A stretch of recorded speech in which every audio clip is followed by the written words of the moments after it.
और ये particular problems again interviews में पूछी गई है कई बार।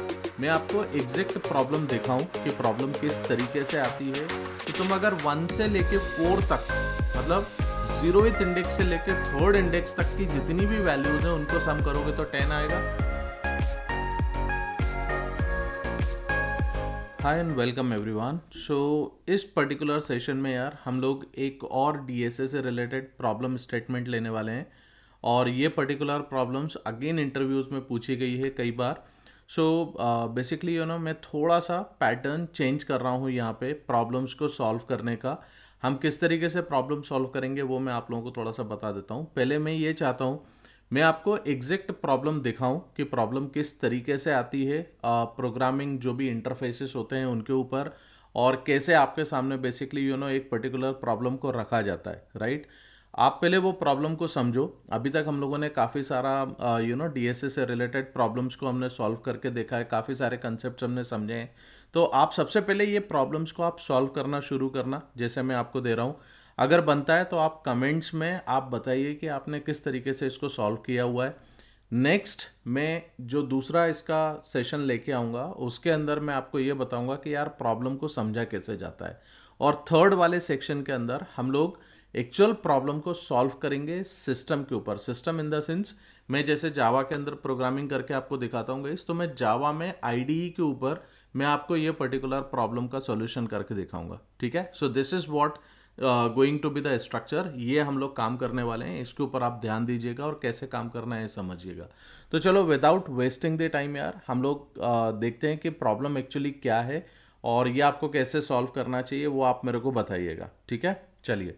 तो देखो प्रॉब्लम है यार रेंज सम क्वेरी के बारे में। अब क्या है एग्जैक्टली प्रॉब्लम स्टेटमेंट, कैसा दिया जाता है इंटरव्यूज के अंदर, वो मैं आपके सामने रखता हूँ। मैंने कुछ लिखा हुआ है, अपने नोट्स मैंने बनाए हुए हैं ताकि आप इनको देख सको और आप समझ सको कि यार कैसे इसके ऊपर काम करना है। ठीक है, तो ये मैंने आपके लिए बनाया हुआ है। आप चाहें तो आप इसका स्क्रीनशॉट भी ले सकते हैं फॉर फर्दर रेफरेंस एंड समझ सकते हैं। तो देखिए यहाँ पे क्या है, you are given an integer array A of length N.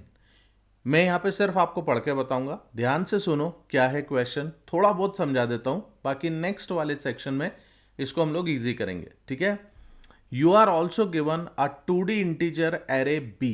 मतलब आपको दो चीजें दी गई हैं, एक एरे दिया हुआ है, कोई भी एक एरे होगा जिसकी लेंथ n होगी। ठीक है, एक दूसरा 2D इंटीजर एरे दिया हुआ है जिसको आप b से डिनोट कर रहे हो with dimensions m into two, right, where each row denotes a single dimensional array that is going to be L N R। मतलब उसके अंदर दो वैल्यूज होंगी जो लेफ्ट एंड राइट को डिनोट कर रहा है। अब लेफ्ट एंड राइट क्या है basically guys, left and right basically यहाँ पे वो इंडेक्सेस हैं, वो पोजीशन है। ठीक है, जिसको हम एक क्वेरी बोल रहे हैं। मतलब जो एक 2 डायमेंशनल एरे आपको दिया जा रहा है वहां पे आपके पास मल्टीपल ऐसी वैल्यूज हो सकती हैं जिनको अलग अलग क्वेरीज बोला जाएगा, और हर एक क्वेरी में लेफ्ट एंड राइट का एक कॉम्बिनेशन दे दिया है। ठीक है, ये भी समझ में आ रहा होगा।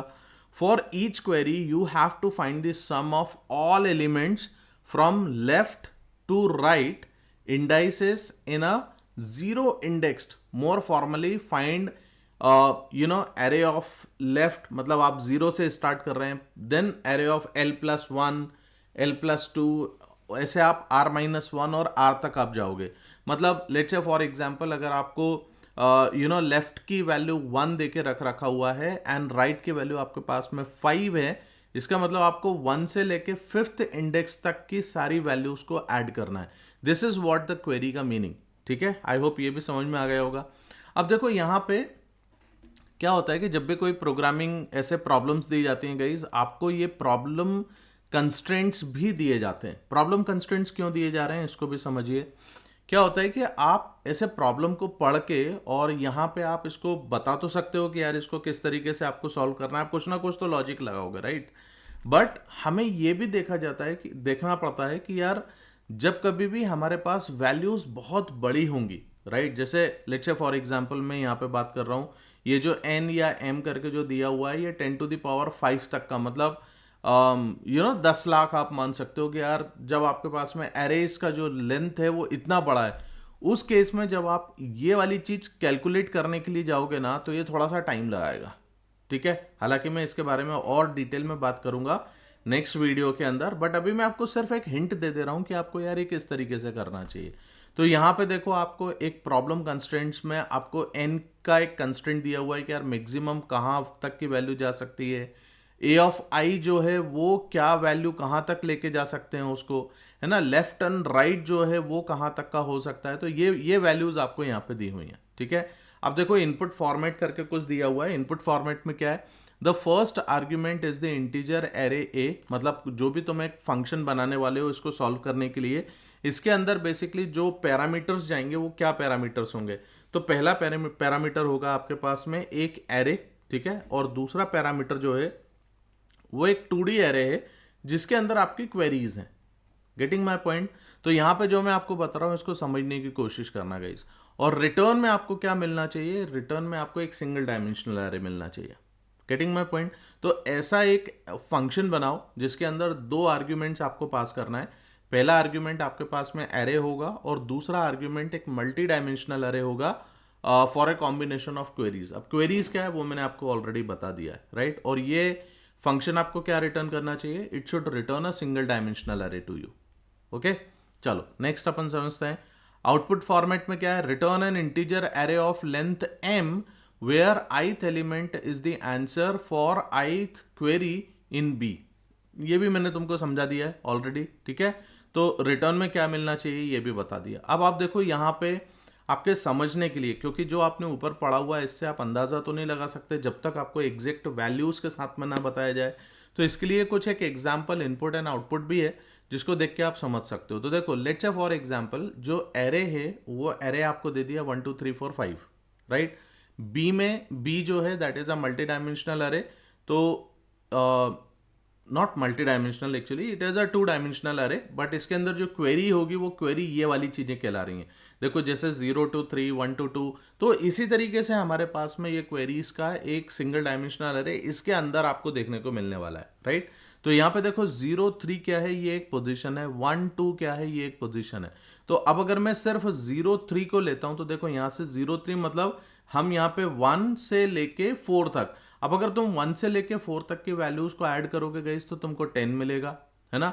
और अगर 1 2 की वैल्यू को ऐड करोगे, 1 2 मतलब इंडेक्स बोल रहा हूं मैं, ठीक है। तो देखो 2 + 3 करेंगे तो 5 मिल जाएगा। तो यहाँ पे से जो आउटपुट आएगा वो इस तरीके का आउटपुट आपका बन के आना चाहिए। मतलब ये एक एरे बनेगा, सिंगल डायमेंशनल एरे, और ये तुमको यहाँ पे से रिटर्न करना है। I hope you are getting this. इसी तरीके से इनपुट 2 देख लो। तो इनपुट 2 के अंदर देखो यहाँ पे अपन ने एक एरे बनाया जिसमें 3 2s अपन ने रख दिए, राइट। और यहाँ पे से एक बी करके ये भी हमने एक 2 डायमेंशनल अरे भेज दिया।